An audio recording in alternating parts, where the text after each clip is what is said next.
What is going on, ladies and gentlemen? Welcome back to the Mock Draft Guy YouTube channel. And today I'm going to give you a very special 3-round mock draft. I thought that this was just the time.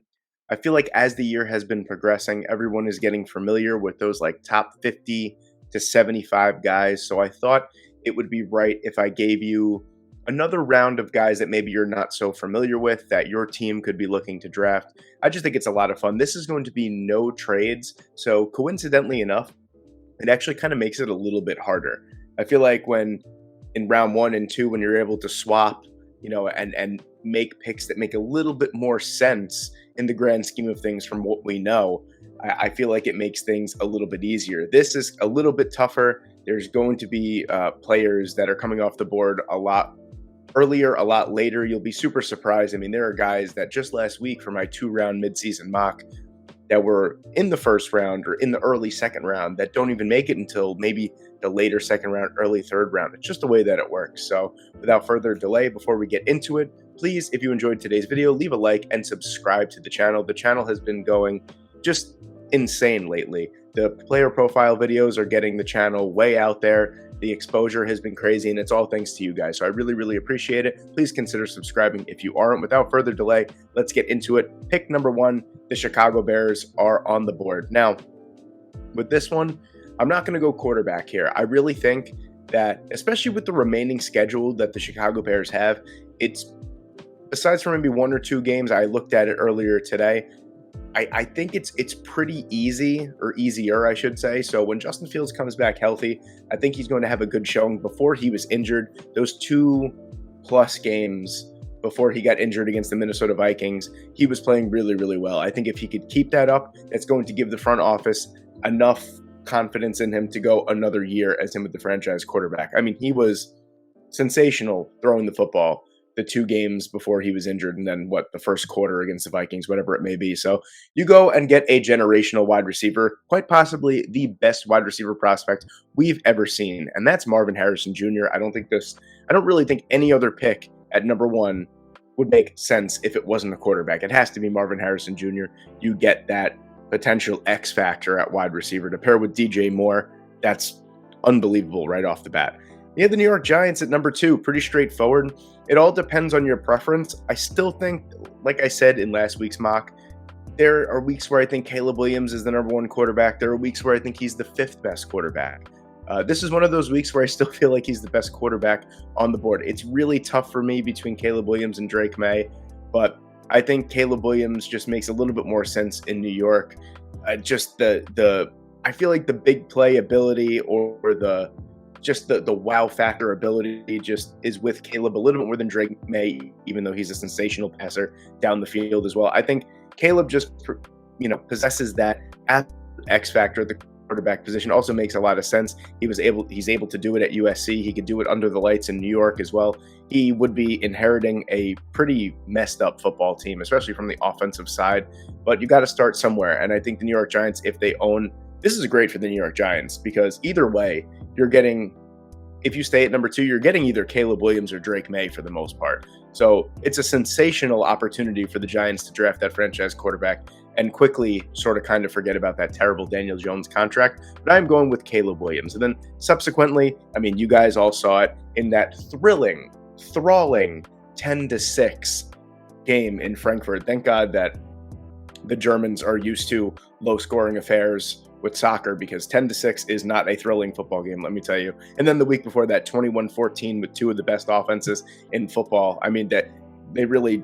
Luck was not on their side in Frankfurt, Germany, I'll tell you that. But anyway, the New England Patriots benched Mac Jones on the final drive of the game after looking really, really bad, and then Bailey Zappi threw another interception as well.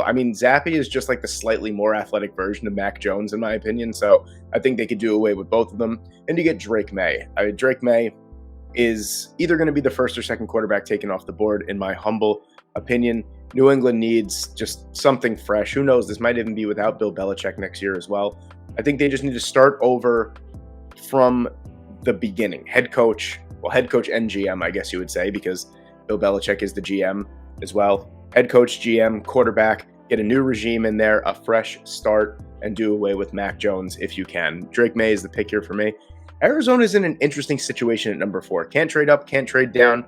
I think they just go BPA here, and I think BPA is Olafashanu. I mean, you could argue, a lot of people are saying in last week's mock, saying that, oh, Ola's not the best offensive tackle prospect, and even if he was, doesn't make sense. I'll give you just a quick word of advice. DJ Humphries has not been it this year for the Arizona Cardinals. Paris Johnson Jr. has done a pretty nice job in his rookie season at right tackle.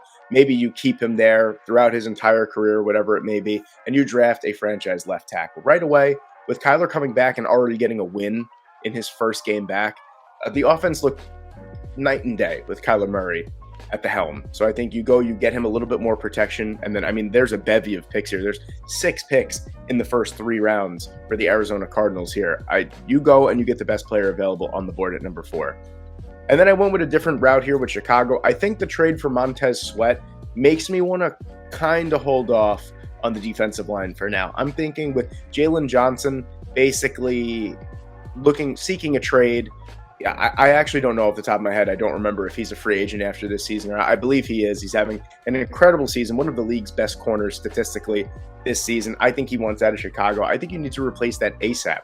Kool-Aid McKinstry's on the board. He is the best cornerback available. I think you have to go and you need a replacement in the secondary. The secondary is a problem as it is for the Chicago Bears. With Jalen Johnson gone, it could be, if they don't replace him, one of the worst in the NFL. So you got to go and replace him with another super talented young player in Kool-Aid McKinstry at number 5. Then you have the Green Bay Packers here at number 6. Pretty straightforward. The offensive line is terrible. I think you need to fully judge Jordan Love on a season with a fully intact sort of kind of offensive line. David Bakhtiari, too injured at this point in his career. Can't rely on him. Joe Alt, probably the most technically gifted offensive tackle in the entire draft class. He's sensational. I think this would be a money pick for the Green Bay Packers and make the most sense outright. Number 7, you have the Rams. A couple different ways that they can go. A lot of tackles on the board. Another great cornerback in Kalen King on the board as well. Brock Bowers. You could go BPA. I'm not going to do that, though. I'm going to go with, I guess, the second best player that's on NFL mock draft databases board. I'm going to go with Dallas Turner here. I think Byron Young is super promising, really, really fast. I love what he's done on the edge for the Rams this season. I think you go out and you get another extremely talented, fast edge rusher. And right there, you have just something that a lot of teams just can't put up with. Imagine having guys, I'm pretty sure Byron Young ran a 4.42 or a 4.43. And then Dallas Turner seems like a guy that could run in the high 4.4s or the low 4.5s from the outside linebacker position. That is just an unmitigated amount of speed that you're going to have to deal with as an offensive line. It would create so many problems. I think Dallas Turner would be the best bet here with the players that are left on the board. You could go quarterback. I don't know. Michael Penix Jr. doesn't really do it for me here. I would consider Bo Nix, but I don't know if I would consider Bo Nix this high. So I'm going to go with Dallas Turner. Then you have the Tennessee Titans at number 8. This pick just kind of follows the Tennessee Titans everywhere that they go in my mock drafts. It's going to be Talisi Fuaga, just a guy that embodies what the Tennessee Titans try and do on offense. He just loves to punch you in the mouth, essentially. He wants to put you on the ground. That's that nasty smash mouth football that the Tennessee Titans love to play. And the player is just a perfect fit for that offensive line. So I'm going to go with Talisi Fuaga here. Pretty straightforward, pretty simple at number 8. Then at number 9, you have the Atlanta Falcons, and my quarterback 3 on my board is Michael Penix Jr. I think he is an instant upgrade on this offense over Taylor Heineke, over Desmond Ridder. And he just has the ball placement, the downfield accuracy, the arm strength. He could, I feel like a quarterback with his talents could really maximize the talents of a Drake London, of a Bijan Robinson out of the backfield, and of a Kyle Pitts. Free Kyle Pitts. Am I right? Okay, anyway, Michael Penix Jr. is the pick here for me at number 9. Number 10, I'll just be honest with you. These 4 picks here for the Washington, if you're a Washington Commanders fan, get ready for some boring picks, because I'm pretty sure all 4 of these picks that I make are going to be all either offensive and defensive linemen. It's just going to be probably one of each as we go along. It's just, I feel like that's really the only thing that this team needs. Maybe you could argue a tight end. It's kind of tough not to go with Brock Bowers here, but the defensive end position is completely barren. The tackles are terrible at this point. You have to protect Sam Howell. He's got the most passing yards, I'm pretty sure, in the NFL. Granted, a lot of mistakes that he makes, or a lot of mistakes, sacks that he takes are on him, but I still think that he's got the goods to be the franchise guy for the Washington Commanders. So I'm going to protect him. Not now. I'm going to get an edge rusher, though, right now. I'm going to get Laiatu Latu here out of UCLA. The dude is just a straight monster. And I think this would be just an instant plug-and-play starter. I mean, really what they have is not much on the edge. Latu would instantly be the best edge rusher that the Washington Commanders have. He just brings that game-wrecking ability that they desperately need after trading Chase Young and Montez Sweat. So it's going to be Latu here at number 10 for me. And I just talked about the tight end position. Do the Tampa Bay Buccaneers need a tight end? No. I think Cade Otton is pretty good. I really do. But Brock Bowers is just someone that, even though he is a good blocker, you don't even need him to play. You don't even need him to be a blocker. He could just be another wide receiver out there, honestly. And I think you take him here. They need another offensive weapon. Who knows what's happening with Mike Evans? What's up with Chris Godwin? And then after that, it gets kind of shady, to be quite honest with you. So I think getting someone like Brock Bowers that could just be that guy that you put all over the offensive formation would, you take him right here, best player on the board. You don't have to worry about having another offensive weapon for the rest of the draft or for the rest of the offseason. I think you get Brock Bowers here. I know it's not the most conventional pick at number 11, but I think they do need another offensive X factor. My New York Jets at number 12. Here's the thing. I'll be honest with you. My New York Jets, I know what this team needs more than, any other team that I'm covering here in the draft. I do my research on all 32 teams, but obviously this is the team that I watch first and foremost, unfortunately, every single week. Hear me out. These two picks, neither of them are offensive line. And it's not because they don't need offensive line. I think that the Jets are, with a healthy Rodgers, hopefully next year, I think that they're going to invest extremely heavy in the offensive line, which means that, to me, at 12, I love the tackle prospects. I'm not in love with the tackle prospects as day one starters for the New York Jets. I don't think that Aaron Rodgers and the New York Jets could afford to go through the growing pains of rookie offensive linemen. I don't think that's how this is going to work. I think they're going to invest heavy in the offseason, the early offseason offensive line. They're going to stack the offensive line, and they're going to use these two picks for their other two main positions of need, and that's safety and that's wide receiver. And I'm going to go with a wide receiver here at pick number 12. Again, not the most conventional pick, but I mean, this would just be great. I'm going with Keon Coleman. I know they have Alan Lazard. Unfortunately, they have Alan Lazard under contract for another 3 years after this year. So that trio right there is really, really nice. You got Garrett Wilson, who's going to be the wide receiver one, Keon Coleman, and then you have Alan Lazard. So you have two huge wide receivers on the boundary, and then you can put Garrett Wilson in the slot. And Garrett Wilson is incredibly difficult to tackle and cover as it is. I can only imagine what he could do fully out of the slot. So I'm going to take Keon Coleman here as another offensive weapon for hopefully healthy Aaron Rodgers and the New York Jets. Number 13, you have Denver. Tough spot. I think offensive line takes precedent over anything right now. I know that people are still hot and cold on Russ, but man, Russ is not the issue so far this year. What does he got? 18 touchdown passes, 4 interceptions. He's got the Denver Broncos playing pretty decent football on the offensive side at 4-5. I think that you need to invest in the offensive line. With Garrett Bowles, I don't know what's going on with him. The comments that he made earlier in the year, I don't know if he's fully invested in Denver. I don't even know if I think he's a free agent, to be honest with you, after this. So regardless, I don't think he's coming back if he is a free agent. If he's not a free agent, he could be cut. He could be traded. But I think the line needs to be upgraded regardless. And I'm going to go with J.C. Latham. Humongous halfback. Come in and be the blindside blocker right away, day one, 6'6", 6'7", 350 to 360 pounds. Just an absolute brick wall over there on the left side. You have the Chargers at pick number 14. I think it's pretty clear after watching the Chargers against every team in the NFL except for the Bears and the New York Jets. They need some cornerback help. They need just secondary help in general. I don't think, even though Cooper DeJean is still on the board here, I'm going to go with a more traditional corner. I think this is more of the need than the safety position. You still have Derwin James for the most part. I think you need to attack the cornerback position. That's going to be Kalen King here for me. Pretty straightforward at pick number 14. At number 15, going to go with my man Romo Dunze here for the Indianapolis Colts. I really think they need just another weapon that could embody both what Josh Downs and Michael Pittman bring to the table. Michael Pittman, that classic possession wide receiver. Josh Downs, that shifty slot receiver. And then you need someone that can win down the field on the boundary in Romo Dunze. Great size, 6'3", 215 pounds. Probably going to have 4.4 speed. If I were to guess, I think he's more than capable of winning on the boundary. This is exactly what the Indianapolis Colts need from the offensive standpoint. At number 16, you have the Raiders. And I believe I made this pick last week in a trade-up spot. I'm going to make it again here at number 16.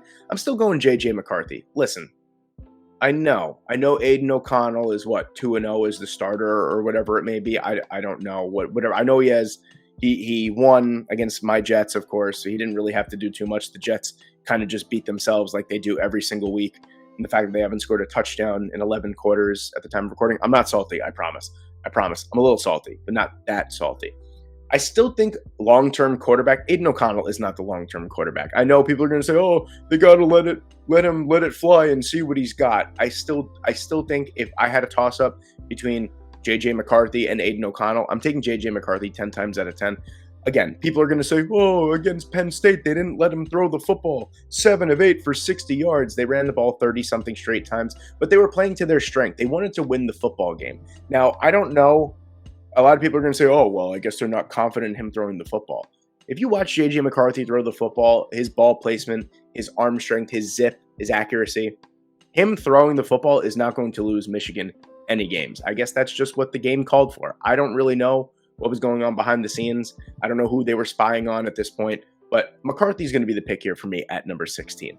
Buffalo at 17. This is where Cooper DeJean comes in play here for me. I think they still have him listed as a corner. Every week, I feel like this website goes flip-flops from corner to safety. But DeJean is listed as a corner as of right now. They need help there as well. He could play in the slot, but he's predominantly a safety. I mean, this defense just needs young athletes in the secondary. It's, Kaiir Elam, I feel like is just a lost cause at this point. It's a real shame because I really, really liked him coming out of Florida. I guess he's just not it at this point. Maybe they're looking to move on, but they need another playmaker in the secondary. And I think DeJean is the biggest playmaker in the secondary, possibly in the entire draft class, maybe outside of Kool-Aid McKinstry. So Cooper DeJean is the pick here for me. At number 18, you have the Cincinnati Bengals. It's going to be Malik Neighbors. I need another wide receiver. I need another wide receiver in Cincinnati. Jamar Chase is amazing. He can't do it alone. T. Higgins is probably as good as gone at this point. He was out this past week, but he's not having the same season. I don't know if that's due to him being, a little banged up, whatever it may be, maybe disgruntled with the whole money situation. I think he's going to be offered wide receiver 1 money in free agency. Don't see him re-signing with the Cincinnati Bengals. They've invested so much money in Joe Burrow. They're going to have to invest in Jamar Chase. I feel like T. Higgins is going to be the odd man out. They need to replace him. If they want to continue their success on the offensive side of the football, you need to have a quick replacement. And Malik Neighbors is the quick replacement for me. He's having a sensational season for the LSU Tigers. So is Jaden Daniels. More on him in a little bit. But Malik Neighbors is the pick here for me. At 19, the New Orleans Saints hate to see Cooper DeJean go 2 picks before, but unfortunately I can't trade. But they land the best defensive player in the entire draft class, in my opinion, and that's going to be Jerzon Newton. I don't know why defensive line isn't listed as more of a need, but imagine Jerzon Newton on the Saints defensive line. I mean, I guess they don't take into account how amazing Carl Granderson is playing this season. But if you don't know anything about Carl Granderson, he is an absolute stud this year. And, I get that edge is still going to be a need. I do get it. But having that presence, having a 3-tech that could stop the run as well as Jerzon Newton does and rush the passer is something that's super rare. I'm thinking a watered down version of what Jalen Carter gave to the Philadelphia Eagles this past draft. That's going to be Jerzon Newton to the New Orleans Saints for me. At number 20, again, Arizona hates to see Jerzon Newton go right before them, but nothing I could do about it. But fear not, because Jared Verse is still on the board, and Jared Verse is going to be the pick here for me. I mean, no-brainer. Potential best edge rusher in the class. It's a toss-up, in my opinion, between Latu and Jared Verse. But I'm going to go with Verse here. 4-3 edge rusher archetype. I mean, He's got the size, the strength, the speed. He's a freak of nature. If Arizona could escape the first round with two studs on both lines, they're in really, really good shape for next year. Minnesota at pick number 21. This is going to be a quarterback. Look at the quarterbacks that are left. Interesting, right? Quinn Ewers, I think, is going to go back. Cam Ward, I think, is going to go back. You got really nothing here in the first round. I'm going Jaden Daniels here at pick number 21. I just think that with the offensive talent that Minnesota possesses, plugging in someone as talented and as athletic as Jaden Daniels will just make this offense explode. There's just Kirk Cousins is a great quarterback, top 8 quarterback when healthy, maybe even higher. But his lack of athleticism, I guess you'd say, kind of hinders a little bit of this offense. Just imagine how much this offense will open up with Jaden Daniels. Look at how much more it's opened up with Josh Dobbs. I can only imagine with Jaden Daniels. That's not a knock on Josh Dobbs. I just think that they're going to look for a more long-term solution in the draft, and that's going to be Jaden Daniels here at number 21.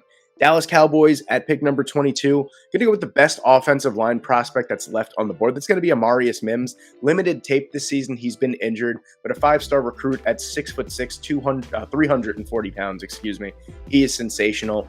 He's just yet another Georgia tackle prospect that's going to turn into a really, really good NFL talent. And, with Tyron Smith being, older, unhealthy at this point, they leave Tyler Smith right at that left guard spot, and you plug in someone like Amarius Mims on the offensive line. The rich get richer there.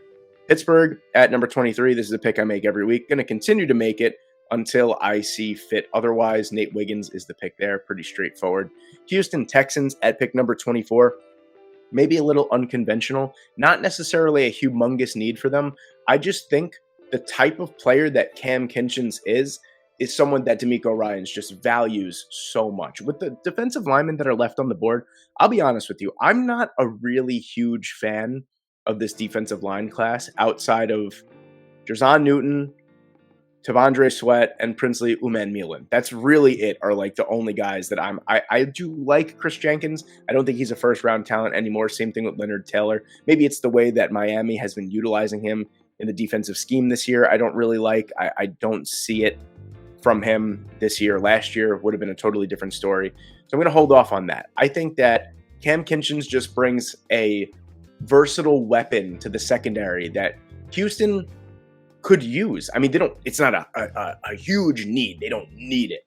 But with a defensive-minded coach and the defense playing probably better than they should be playing, I think you just add to it with someone that's an X factor like Cam Kinchens. Maybe not the most conventional first-round pick for the Houston Texans, but someone that I think DeMeco Ryans would really, really value. The Miami Dolphins at pick number 25. Again, a pick that I make quite often here, and I won't change it until I see fit. Patrick Paul is going to be the pick here for me. Incredible pass protector, probably outside Olaf Ashanu and Joe Alt, easily the best pass protector in the entire draft class. Seattle at pick number 26. I know this is coming off of the back of his best performance of the season, but I'm going with a long-term option at the quarterback position for Seattle. Well, some may say not a long-term option because they think Bo Nix is 40 years old for some reason, but I'm going to go with Bo Nix. I think dropping Bo Nix in Seattle's offense with the weapons that they have, with the offensive line that they have when healthy for the most part, I will be making additions to that later on, don't worry. I think Bo Nix has the opportunity to succeed right away, and he's been sensational for Oregon this year. He's really turned himself into what we thought Bo Nix was going to be. So that's going to be the pick at number 26 here. Jacksonville at pick number 27. And I'll be honest with you, there's a lot of players that I like here for Jacksonville. I'm going to go with best player available on the board, though, in my opinion. That's going to be Emeka Egbuka. I don't think that wide receiver is the biggest need for Jacksonville, especially if they retain Calvin Ridley. But hear me out. This offense has been severely lacking.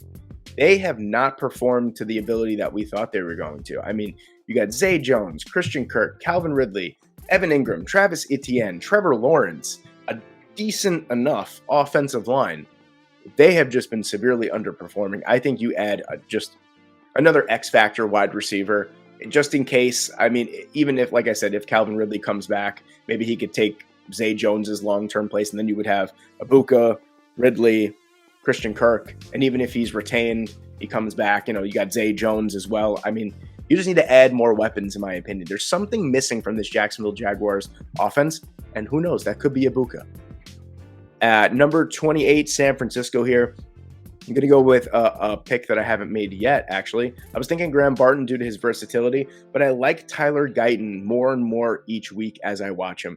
Guyton is someone that maybe, technically speaking, isn't as refined and hasn't put it all together just yet, but his athletic profile and his just sheer dominance and strength make him someone that I love in the later first round area, with Trent Williams being one of the best left tackles of this generation, getting up there in age, and Cole Mitzkovitz, I believe. I'm probably saying his name wrong. I say at least one person's name wrong every single video.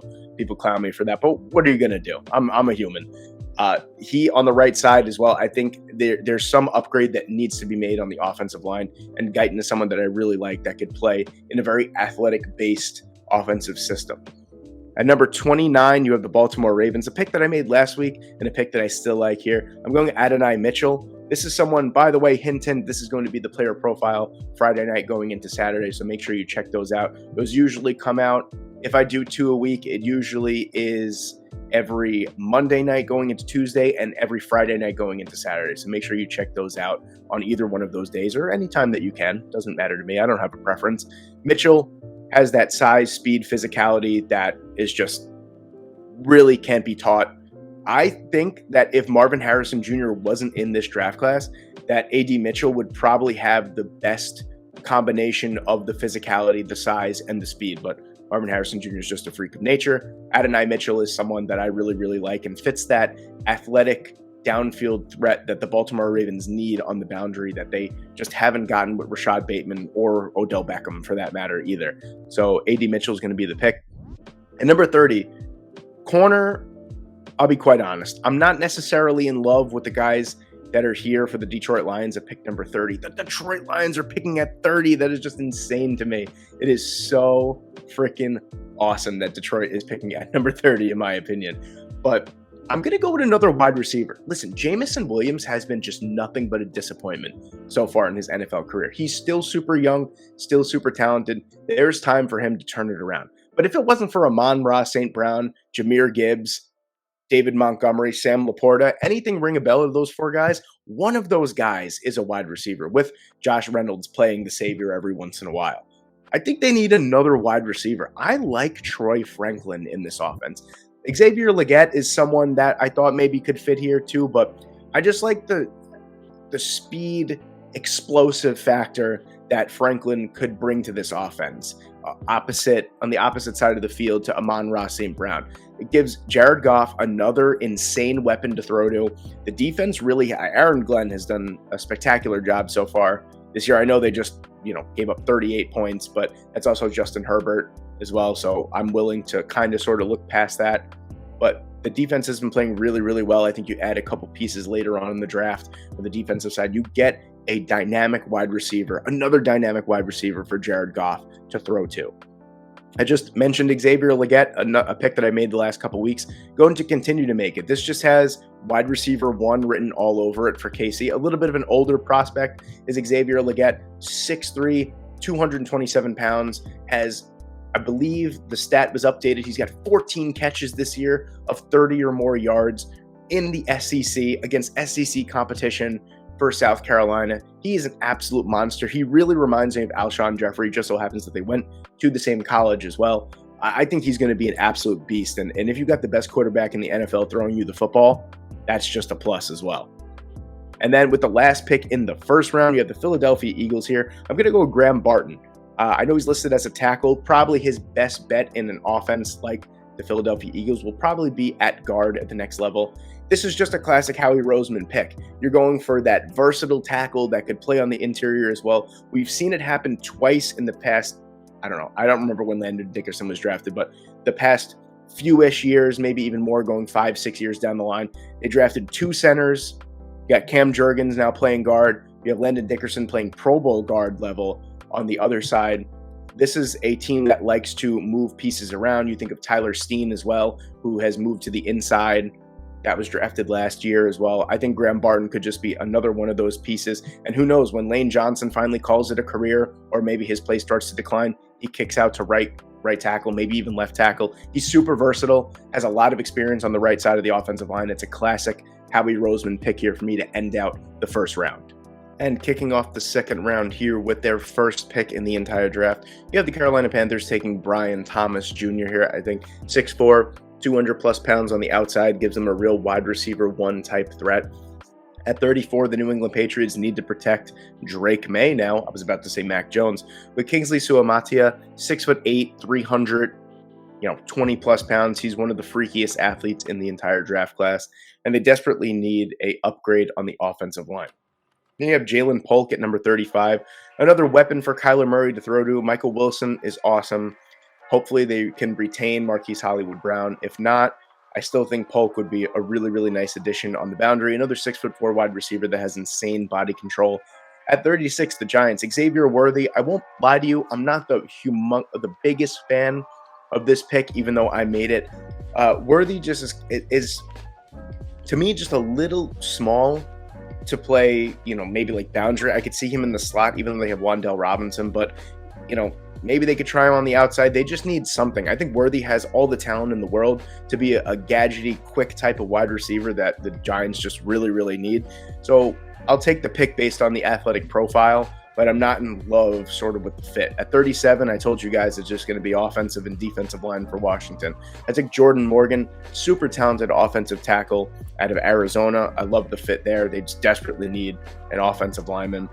At 38, you have Denzel Burke for the LA Rams, another boundary corner. Denzel Burke's having a really, really nice season for the Ohio State Buckeyes. One of the main reasons why the Buckeyes defense is as good as it is. At number 39, you have Johnny Wilson. Now, I won't lie. Again, kind of the same thing with the Giants, with the Tennessee Titans. I think since this is the Titans' only other pick in the first 3 rounds, I think they have to take whatever wide receiver is left on the board, the best wide receiver that's left on the board. And to me, that's Johnny Wilson, 6'6", 235 pounds. He does possess some pretty insane speed for his size. Apparently, it's the low 4.4s, like 4.42, 4.43. I don't know. That remains to be seen. He seems like the type of guy that'll probably run in the mid 4.5s, but be that as it may, he's got incredible size. He can win on the boundary, and they need something like that because when DeAndre Hopkins is taken out of the equation for the Tennessee Titans, Will Levis has next to no one to throw to. Tyler Nubin at number 40. This is bringing in a new regime of safeties for the Green Bay Packers. Nubin has insane size and speed and playmaking ability for the position. 6'2", 210 pounds. He's even big enough to maybe even play in like a Buffalo nickel. He's awesome. JT Tuimoloau at pick number 41. Another edge rusher, I know, but can you imagine? First off, an insanely difficult duo of names to try and pronounce very quickly. JT Tuimoloau and then Laiatu Latu would be the new edge rushing duo for the Washington Commanders. Make up for past transgressions with certain groups of people. They're trying to bring in maybe the Polynesian, Samoan people as their fans. But T'Vondre Sweat at pick number 42 for the Atlanta Falcons. I just think that they need a big time run stuffing presence on the defensive line. And Sweat is pretty much as big as it gets, 6'3", 362 pounds. Also brings some pass rushing upside as well. Leonard Taylor is a nice addition to the defensive line at number 43 for the Green Bay Packers. The Green Bay Packers are killing these first couple rounds. I know, but I went with a defensive lineman in the first round for the New Orleans Saints. I'm going to double down. I'm going to get Braylon Trice out of Washington. Another it just brings insane size for the position, insane power. 6'4", 275 pounds, brings incredibly long arms to the defensive line as well. I just think this would be a really nice fit. Then you would have your setup for the future, essentially. Carl Granderson on one side. You have Peyton Turner as a rotational guy. Then you would have Jerzon Newton, Brian Bresee on the inside, Braylon Trice on the other side. You're set up long-term. A defense that's really good that needs to get younger, this is the way that you got to do it. Jatavion Sanders for the Los Angeles Chargers here, I think, is easily tight end 2 in the class. Super athletic, a decent blocker as well. He's just got to put it all together for the most part, but I think the Chargers need a weapon at the tight end position. Gerald Everett is okay, but I think Jatavion Sanders would be an upgrade right away. Chop Robinson at pick number 46 for the Tampa Bay Buccaneers. Would love this. Would be insane if he even fell this far. I'm just not totally in love with Chop Robinson just yet. I still think his size comes into question a little bit. 6'3", 250 pounds, kind of lean for the outside linebacker position at the NFL level. But, he's another guy that's super athletic that is starting to put it all together this season. Chris Jenkins at number 47 for the Las Vegas Raiders, a run-stuffing presence on the interior of that defense. He got his name called quite a few times against Penn State this past weekend. Tyleik Williams for the Buffalo Bills at 48. Similar here, the interior of the defensive line for the Buffalo Bills. The Bills have a lot more holes on defense than the Buffalo Bills fans would like to, acknowledge. I think that the pass rushing department could use an upgrade. We already upgraded the secondary. I think they could use even another upgrade on the secondary as well. But the defensive line is crumbling from the inside, and Tyleik Williams brings insane pass rushing upside from the defensive tackle position, 6'3", 290 pounds. It was supposed to be Michael Hall's time to shine, and Tyleik Williams is just overtaking that completely. And Michael Hall is almost like an afterthought at this point. 49, the Indianapolis Colts secondary has been terrible this year. Don't let the Indianapolis Colts game fool you. They are super young. I think that they have a lot of potential, a lot of talent. They need to add more. Kamari Lassiter, a guy who up until I think a couple weeks ago only gave up like 2 catches in man coverage the entire season. He's been unbelievable. This would be a great get for the Indianapolis Colts at 49. At 50, the Cincinnati Bengals add to their secondary as well on the boundary. Terrion Arnold brings nice technique and nice size, 6'1", 190 pounds as well. Another boundary guy, can line up on the opposite side of Cam Taylor-Britt. That's a really nice young pairing right there. Kalen Bullock is the pick, the long-term safety solution for the Philadelphia Eagles. I really like Reed Blankenship a lot. He's someone that I think is so athletic and brings so much size at, I believe he's 6'4", like 220 pounds. You could put him pretty much everywhere. He could even play linebacker as well, another position of need for the Philadelphia Eagles. Getting someone like Bullock, who is really, really good in his own right, could also move other pieces around in that secondary and that front seven. Jeremiah Trotter would be awesome for DeMeco Ryans. This is a young, really talented linebacker that some weeks he looks amazing, like a first-round pick. Some weeks he looks absolutely lost. DeMeco Ryans, this would be the perfect malleable piece for him to put right in the center of his defense. Even though his linebackers are playing pretty well, they're pretty thin at the position. I think this would be a really nice pickup for them. Troy Fautanu, a guy that I had in the first round last week, it was a great fit for Seattle. He's a great fit for the Minnesota Vikings as well, who don't look now actually have like a top 5, maybe even a top 3 offensive line in football. They've been incredible as a unit. Why not add to it with a brand new quarterback? Cooper Beebe as well. The reason I like Beebe to Pittsburgh is he offers them a lot of versatility. He could play pretty much anywhere on the offensive line because of his size, 6'4", 335 pounds. He could kick out and play tackle. He could play on the inside as guard. This is not only really good depth, but someone that could easily take over as a starter one day. Christian Haynes is the pick for me at 55. I really wanted to go wide receiver, but I didn't want to reach for a wide receiver. The interior of the offensive line for the Browns has been struggling so far this year. It's not a knock on Joel Bitonio. It's not a knock on Wyatt Teller. They're also getting older. They're still playing super solid football. It's just they need more. They're getting decimated by injuries as well. I know maybe taking a depth piece for the first couple years is kind of crazy at pick number 55, but Haynes just offers so much versatility and so much technique from the interior of the offensive line. Don't let the UConn background fool you. He's a really, really good player. At 56, you have the Dallas Cowboys, who are really in need of a cornerback too. Kalen Carson brings that for me. Really nice size, good playmaking ability out of Wake Forest. Donovan Jackson at number 57 with the New York Giants. 3 straight offensive picks for the Giants. It's super necessary, though. The interior of the offensive line has not been good. Mark Lewinsky has been playing a lot better since I crapped on him like 3 weeks ago, but that's still not a long-term solution on the interior of the offensive line.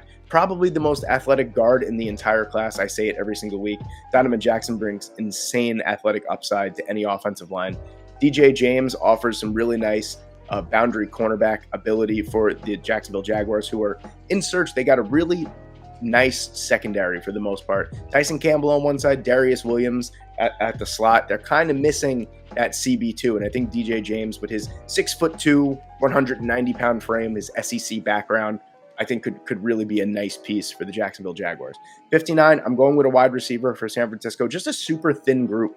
There's not many starting needs that the San Francisco 49ers have, but they have a lot of depth issues. If you look at the wide receiver group, really outside of you got Brandon Ayuk, you have Deebo Samuel as well, then you have Juwan Jennings. Really outside of that, you got next to nothing. So I think Malachi Corley is someone who is a freight train. 5'11", 205 pounds, could play on the outside, could play in the slot. He's a freight train. I did a Draft Diamonds short on him, so check that out on my channel if you haven't seen it. Just watch him effortlessly run through the defense. It's something unbelievable to watch. I think he'd be a great addition long-term for the San Francisco 49ers.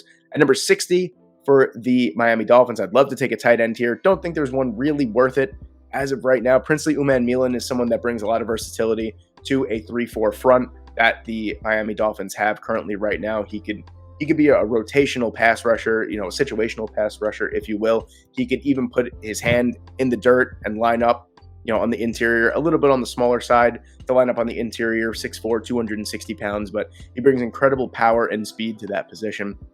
61, the Baltimore Ravens take one of my guys. I did another Draft Diamonds video on this man as well, Max Melton. You'll remember him best for basically locking up Marvin Harrison Jr. last year when Rutgers played Ohio State. The dude is a baller on the outside. Like I said, these smaller school guys, they go up against some pretty tough competition too. And Max Melton is someone that time and time again has shown that he could put up with the best of them. Chris Abrams-Drain is someone who's just been insanely productive this season at Missouri. He's got great size as well. I thought he was going to come out last year, and I thought he was even a top 3 round pick last year. He went back. He's been amazing this year. I believe he has 2 interceptions and 14 pass deflections, 14 pass breakups, whatever you want to call them. He's been unbelievable. That would add really just almost an instant starter at the boundary for the Detroit Lions, who are probably going to lose some talent this upcoming offseason. Kieran Amagaji is a pick for me. Once again, plugging myself, another Draft Diamonds prospect that I did a short on. Amagaji is so technically refined, so smart. He goes to Yale as well. That's not just because of the school that he goes to. He's a smart player. Currently, if you want to watch Yale, which I don't know why you would want to do that, but he is injured for the entire season with, I believe it's an elbow injury, but he is sensational when he's playing, when he's healthy. It's a man against boys out there in Ivy League with Amagaji. Eric Carter rounds out a super fantastic first 2 rounds for the Philadelphia Eagles. Carter is the yin to Jeremiah Trotter's yang. He's another sensational linebacking prospect. It's not often that you see the top 2 linebacking prospects from the same college coming out at the same time. Then rounding out the 3rd round of this 3-round mock draft, we have Brendan Dorless at the first pick in round 3. Super versatile defensive lineman. He's listed as a defensive lineman, like an interior guy. I don't think that's the case with the Carolina Panthers defensive system. He'll definitely be out on the edge, and if they could retain and not trade Brian Burns this offseason, and you got Dorless on the other side, that would be an incredible pass rushing duo for years to come. Josh Newton at pick number 66 offers the Arizona Cardinals some much needed secondary help. At number 67, you have the New York Giants taking Chris Braswell, someone that's really, really just catapulted his stock in the correct way this season. He's been unbelievable, and outside of Kayvon Thibodeau and Dexter Lawrence, there's been really next to nothing in the pass rushing department for the New York Giants. I think they really need to upgrade that position. Braswell would probably start, in my opinion, over Azeez Ojulari. I just haven't seen it yet from Ojulari that would make me think otherwise. Ladd McConkey at 68. I'll let you put that one together yourself.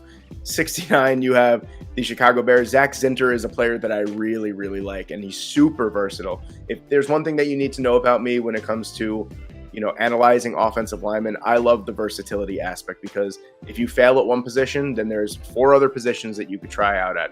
And Zinter is someone he is listed as an offensive tackle. He's probably better suited to be a guard or a center at the next level, and that's some offensive line versatility that the Chicago Bears could really, really use. Landon Jackson at pick number 70, a defensive lineman that has just unbelievable size from Arkansas. 6'7", 281 pounds, can even line up on the edge in a 4-3, which the Arizona Cardinals have. Now you have a ton of personnel to work with if you're the Arizona Cardinals. Jalen McMillan for the Green Bay Packers at 71. I think this offers some really nice mid-round playmaking ability from an offense that is just super, super young. And I feel like their playmakers just haven't put it all together yet. Jaden Reed's having a nice rookie season. Same thing with Luke Musgrave as well. But just so many young pieces. I think that these guys need to mature, and you just need to keep adding talent. McMillan was someone that I thought was going to be a fringe first-round pick. He hasn't shown it because of his injuries. I mean, Jalen Polk has kind of taken over that role in Washington's offense, but that doesn't mean that McMillan's not still a great player in his own right. So I think this would be a really nice find at pick number 71. Blake Fisher at pick number 72 for the LA Rams. I feel like the Rams don't really invest that heavily in the first round in offensive line, minus like Greg Robinson. But other than that, Blake Fisher is a really nice find in round 3 for a offensive line that still needs a ton of talent, a ton of upgrades. I think we're looking at Joseph Noteboom maybe moving inside. I saw him playing a couple times this year on the inside, and you still have Rob Havenstein on one side. I think you need to get another young tackle in the mix there. Torrey Horton is a player that a lot of people see as maybe like a 5th-round pick, but I think he brings some unbelievable playmaking ability from Colorado State. He's like the only bright spot from Colorado State the past couple years. He's been super consistent. Time and time again, sure-handed, great playmaker, good route runner. I think this would be a nice compliment to Drake London in Atlanta. Zach Frazier, another lineman pick for the Washington Commanders, an interior guy this time. Frazier is one of those dudes that you're going to see rise up the boards. Believe me. TJ Tampa at number 75 for the Denver Broncos brings like the perfect boundary complement to Patrick Surtain on the other side. 6'2", 200 pounds, great man-to-man coverage corner. I think this would be a great first 2 picks for the Denver Broncos in this draft. The first running back comes off the board way at number 76, and it's Travion Henderson for the Chargers. I think Austin Eckler, even though he's having a very, very productive year, Joshua Kelly's having a pretty good year in his own right as well. I think it's time that the LA Chargers sort of kind of start moving on from Austin Eckler. Travion Henderson would bring in that new regime of a true 3-down back that, as good as Austin Eckler is as a pass catcher, he's never really impressed me that much as a between the tackles runner. He gets a good run here and there, don't get me wrong. He'll occasionally break off a 70-yarder that will up his yards per attempt. But I think Travion Henderson is someone that the LA Chargers could really, really benefit from as just a long-term solution to Joshua Kelly and Austin Eckler.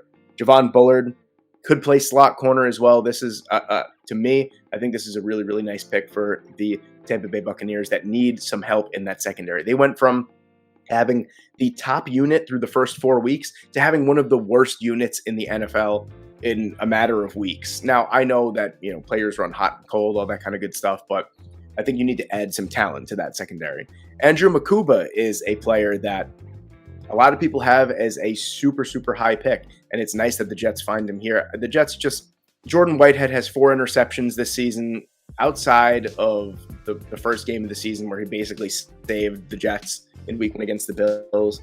The guy just does not know how to tackle. I wish someone could just show him how to tackle because he'd be that much better, but Makuba is someone that's just so technically sound, also is a good ball hawk as well. He's got good ball skills. I think he'd be a really nice addition to a young elite secondary for the New York Jets.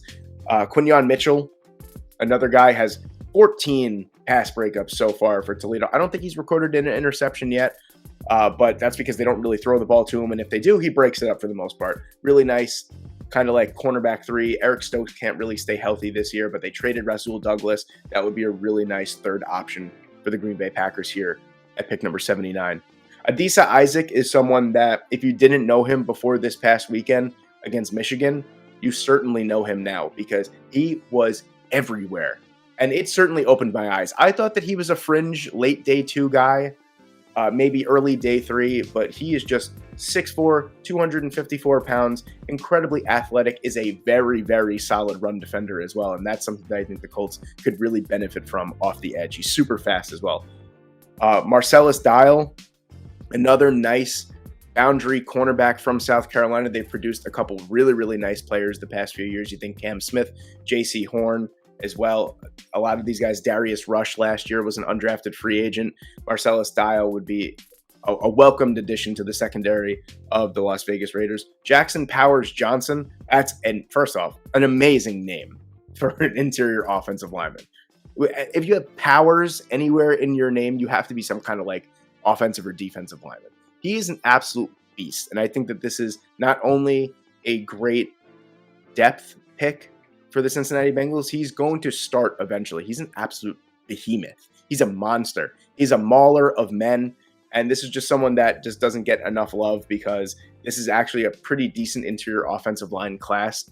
I think Jackson Powers Johnson could even go higher than this, to be honest with you, when draft time comes around. Mason Smith ends his fall from grace as being, for me, I had him as high as 14 in my way too early 2024 mock draft. And Mason Smith is just completely fallen flat as a prospect so far. I still think the Seattle Seahawks can benefit from his potential. That as a pass rusher and the fact that he's just super strong, super speedy for the interior defensive line position. I think you can get away with it in the 3-4. Maybe that would be the perfect scenario for him, which is why I have him going to Seattle at pick number 83. But man, what a fall from grace so far. He's got time to turn it around, but it hasn't looked good this season either. Cedric Van Pran is the pick for me here at number 84. Just nice interior offensive line depth for the Arizona Cardinals. They got so many picks at this point. You just got to keep adding talent wherever you don't have too much. Tyler Davis, a really nice rotational interior defensive line piece to add to Aleem McNeil and Isaiah Buggs as well here for the Detroit Lions. Devontae Walker for the Detroit Lions, for the Cleveland Browns at pick number 86, offers really nice size and speed combinations from the outside. 6'3", 205 pounds. He's been incredible since he came back from, suspension. I believe he's got like 670 something yards and 6 touchdowns in like 5 games. He's been unbelievable since coming back for Drake May and North Carolina. Jonah Ellis at pick number 87. This is a pick I really, really like because he offers really nice pass rushing ability off the edge. Jonah Ellis is this year's Nick Herbig, what Nick Herbig brought to the table for the Pittsburgh Steelers last year as I believe a day 3 draft pick. I think that's what Jonah Ellis could bring to the Dallas Cowboys. Not only is he probably going to line up as a off-ball linebacker for the Dallas Cowboys, he offers some really, really nice pass rushing upside as well. James Williams, I said this before, I'm going to say it again, was the yin to Cameron Kinchin's yang at Miami. Super talented safety. He just gets overshadowed by his teammate, but he's there when Cameron Kinchins doesn't make the tackle. He is certainly there to clean it up, and that's a really nice, rotational depth, eventual starter piece for the Pittsburgh Steelers. Dante Corleone, the godfather out of Cincinnati, 6'3", 318 pounds, that takes care of the interior defensive line problems that the Jacksonville Jaguars have had. He's been really, really good. Only a 2-year player at Cincinnati so far, but we've seen a couple of those guys blossom. Look at Ivan Pace Jr., was essentially a 1-year player at Cincinnati, and he's been sensational this year. Corleone is another guy that last year was super under the radar. He was one of the highest graded interior defensive linemen last year. He's also up there again this year. Cedric Gray kind of rounds out another really good but really thin positional group for the San Francisco 49ers. Dre Greenlaw, Oren Burks, Fred Warner. Other than that, kind of razor thin at the position. So Gray is someone that could really just kind of come in and make plays, maybe rotate with Oren Burks out there. I like that pick a lot. Kind of rounds out and kind of makes me feel a little bit better about if Fred Warner or Dre Greenlaw goes down with injury. We saw Oren Burks step up when Azeez Al-Shire signed with Tennessee. I feel like Cedric Gray could step up if one of those guys potentially gets injured long term. Christian Mahogany offers much, much needed interior offensive line help for the Seattle Seahawks. Michael Hall Jr., I talked about him before. He's still a good playmaker and a really good run defender. Maybe not so much in the pass rushing department as we thought, but a really nice rotational piece to add for the Baltimore Ravens, who have had one of the most scary pass rushers we've seen this season. Bo Lemur is going to be rising up a lot of people's boards. 6'6", 320 pounds, kind of feels like the Joe Tippmann of this year, where he could play anywhere in the interior. With Jonah Jackson and Vaitai being free agents for the Detroit Lions, I think it's going to be either one or the other that they bring back, and that's going to leave a hole at another guard position. He's someone that has the size, length, and strength to play a guard position. Trey Benson is a pick here for me at 94 for the Kansas City Chiefs. I just think that the Clyde Edwards-Helaire, Isaiah Pacheco, Jerick McKinnon experiment could kind of come to an end. I feel like Pacheco is going to be the, you know, bruiser between the tackles runner. And then if they get rid of Edwards-Helaire and Jerick McKinnon, Trey Benson is someone that could be the pass catcher, could be the outside the tackles runner because of his speed. He offers a different dynamic than Isaiah Pacheco does. And then Jason Marshall Jr. rounds out the entire 3-round mock for me for the Houston Texans. All defense for the Houston Texans. Jalen Marshall brings not too much production for the position, but brings incredible size and intangibles, 6'2", 200 pounds, to play the boundary. And just like that, ladies and gentlemen, there you have it. There is my 3-round 2024 NFL mock draft after week 10 of the NFL season. Let me know what you guys think in the comments section below. Please leave a like. Please subscribe to the channel. And thank you guys so much for watching today. And I hope I see you in the next one.